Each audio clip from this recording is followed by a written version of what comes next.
everybody, this is Beth in Texas, and I have not done a video for Cast Off Crew for a long time, and I know I said I was going to do it once a month, and I think I did one since then, and that was like 6 months ago, right?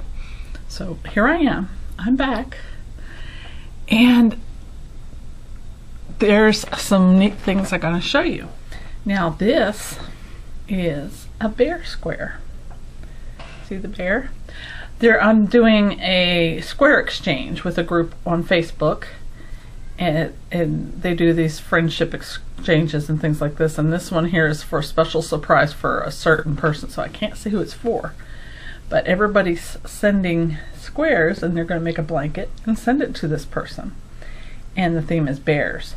So I designed this one. This is actually the second one I made. The first one I made was too big, and they're supposed to be 10-inch squares. And so then I finally got one that's 10 inches, and well, of course, people wanted the pattern. So I wrote the pattern out, and I had people testing it. And the thing is this square doesn't lay flat. So I had to redesign the square. And I came up with this one. Okay, this one's not 10 inches. This one I stopped for 9 inches, but I can always add more for 10 inches. This one is a lot more simple. And I am going to soon publish the pattern for this and make a video on how to do this. So stay tuned for that. Okay. And isn't it cute? I mean, his bow tie is three-dimensional, see?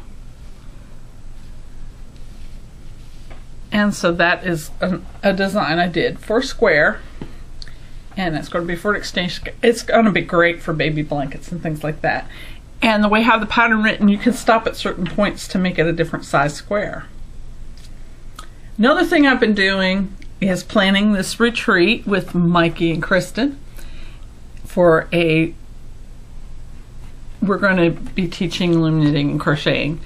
And we're going to visit an alpaca farm. Well, I got inspired by all these cute hats everybody was making for babies. So I made an alpaca hat. Isn't it cute? Yes, it's for a baby. So I didn't write the pattern down to this. But basically you just do a ear flap beanie, and then I hand stitched the eyebrows on, and I crocheted a little circle for the eyes and embroidered the nose, and I made the ears, you know. So I didn't write the pattern down for that. It was just something I made because I was inspired by the alpacas at the alpaca farm. And since I'm doing this retreat with Kristen for loom knitters, she's going to have loom knitting and Michael and I are going to teach crochet, I decided to try to advance myself a little bit with my loom knitting, and I have this book called Loom Knitting Cables by Isella Phelps, and so this is what I have. It looks really great, doesn't it? But I hand knit it.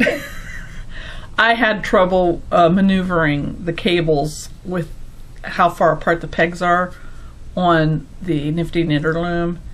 And so I ended up just getting out my size 13 knitting needles. It was the same gauge as the pattern, and just hand knitting the purse. Now the handles in the book were a little different, but this is what a pair I had on hand.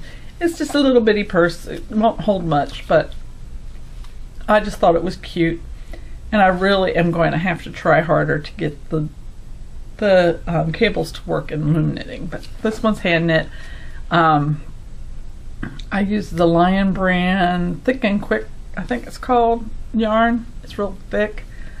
What is it called? Thick and Quick? I don't know, but it's a bulky yarn from Lion brand. And it's woolly. Yeah, it's wool-y. It's Thick and Quick. That's what it is. Okay. And of course, I've made a couple more mother bears to add to the ones that I've already showed and made before. I might not have shown a couple of the other ones I have, but The pictures are on Ravelry and on Facebook for my mother bears. And I'm getting a bag full, so I'm going to soon get them in a box and ship them off to be sent to Africa. So those are the 2 mother bears I did. And then there's a group I belong to at the community center.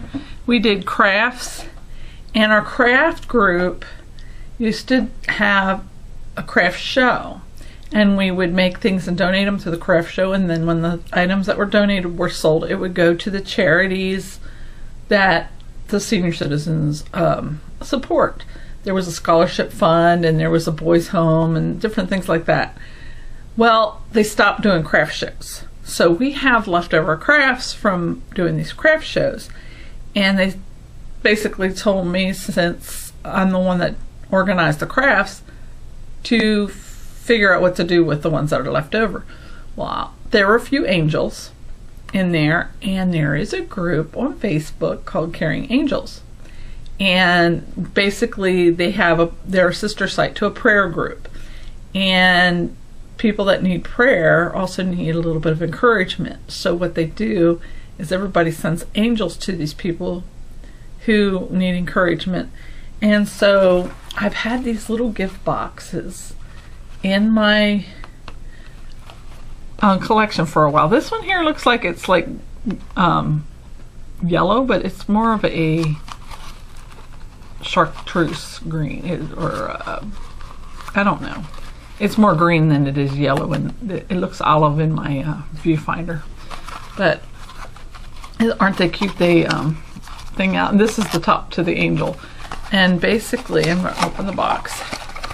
I put shredded tissue paper in here, so hopefully I don't make too big of a mess getting this out to show it to you. But we had 4 of these angels left from our craft shows. So I'm packing them up in these little gift boxes. 2 of the gift boxes have shredded tissue, and 2 of them I just used curling ribbon because I thought it'd make less of a mess. And then I gotta find the right size box to mail these in. And I'm gonna ship these out to a couple people on that group.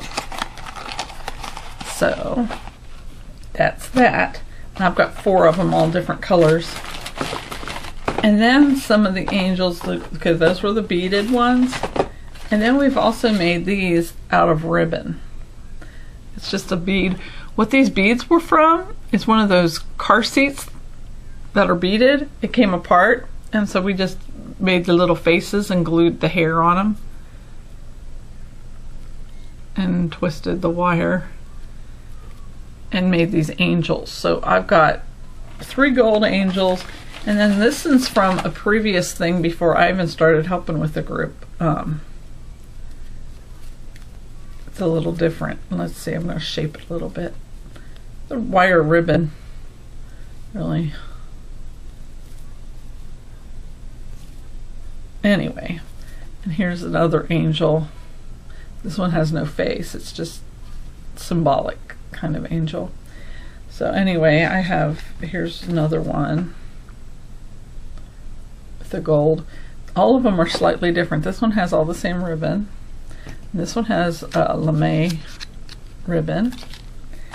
And then this one here, it's got the lame for the skirt and the mesh for the wings. It's opposite of this one. And her hair's kind of funky, but I think it kind of gives it personality. See how it comes like it's blowing in the wind or something. So yeah, these are the angels that I have to send out for that group. So and I've been working on got an itch. I've been working on some Afghans and stuff, but it's been in the 90s and 100 in the triple digits here, so haven't been really working on those Afghans. I'm working on the video for the Drop in the Pond Afghan, and I'm going to work on a video for this bear square. So that's pretty much what I've been doing. I haven't been to ceramics in a while. My husband doesn't have that night off anymore, so I have to be home with my son. So yeah, that is my things that have been cast off recently. I'm sure there's some other stuff I've done since my last video. It's just, I've been so busy, wacky busy. So I'm going to leave links below to the link for the mother bear, the link for the alpaca retreat, the yarn retreat. Eventually I'll have this up. You'll just have to stay tuned for that. I'm not going to put the link below this video for this square because it's not ready yet. Let's see, what else? Oh, also check the links below the video for other members of the cast-off crew to see what they've been making and what they're doing. And thank you, Laura, for letting me stay on the cast-off crew even though I'm not as active as I once was. It's just a great group. So happy crocheting, happy knitting, happy crafting, and all that jazz. And I will see you next time. Bye.